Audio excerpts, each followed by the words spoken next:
আসুন আমরা নিজেকে একটু ফাইন দিই। একজন স্টুডেন্ট শিক্ষার জন্য একটা প্রতিষ্ঠানে গেল, প্রতিষ্ঠানের কাজ হচ্ছে এরকম, তারা একটা ফাইন দেয়। যেরকম ইংলিশ মিডিয়াম ছাত্র এখানে সবাই আসে, এখানে ক্যাম্পাসে সবকিছুতেই ইংলিশে করা হয়, সবাই ইংলিশে কথা বলে। এখানে যদি বাংলায় বলা হয় তাহলে তাকে ফাইন দেওয়া হয়। টাকা দিয়া আবার ফাইন নিয়া সবকিছু নিয়ে মাইনে নিয়ে আমরা ওই ধরনের প্রতিষ্ঠানে আমরা কি করি, যাই নিজেকে মডিফাই করার জন্য, নিজেকে যোগ্যতা অর্জন করার জন্য ওই দিকে আমার যাইতে হয়, যাই, তাই না? তো ওইসব জায়গা থেকে আমরা যদি নিজেকে না চাই, যদি নিজেকে ফাইন করতে পারি তাহলে কেমন হয়?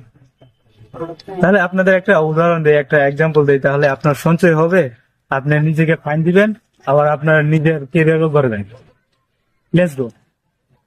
এর একটা হচ্ছে আপনি যখন কোনো কিছু ইচ্ছাকৃত ভাবে একটা কিছু করতে চাইতেছেন, করতে পারতেছেন না, কারণ আপনি টাইম মেনটেন করেন না, নিজেকে কন্ট্রোল করেন না, যখন যেটা যে সময় এটা মনে করে করতেছেন, কিন্তু এটা আপনি নির্দিষ্ট টাইম নেই, কোনো টাইম টেবিল নিয়ে কিছু করতে পারতেছেন না, কারণ ওই জায়গায় আপনি কেউ ফাইন দেন না, আপনাকে কেউ গাইড করে না, আপনাকে কেউ শাস্তি দেয় না, যার কারণে আপনি এরকম করতে পারতেছেন।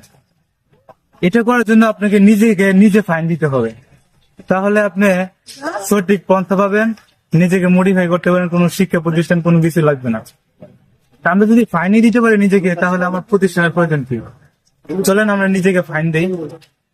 তখন আপনি যখন নিজেকে ফাইন দিবেন, যখন আপনি কিছু করবেন, তখন আপনি না করতে চাইলে আপনার ওই টাইমে আপনি একটা ফাইন দিতে পারেন, আপনি একটা বক্স রাখতে পারেন, ওই বক্সে আপনি 50 টাকা চলে আসতে পারেন।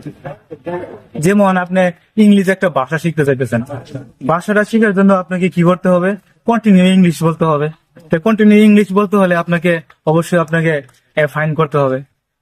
ফাইন না করলে আপনি ইংরেজি কথা বলতে পারবেন না, যার কারণে আপনি ফাইন দেওয়ার জন্য আপনি ইংলিশ কথা বলতে পারেন। তাই নিজেকে ফাইন দেন, ইংরেজি শিক্ষা হলো, আপনি কিছু টাকা সঞ্চয় হবে।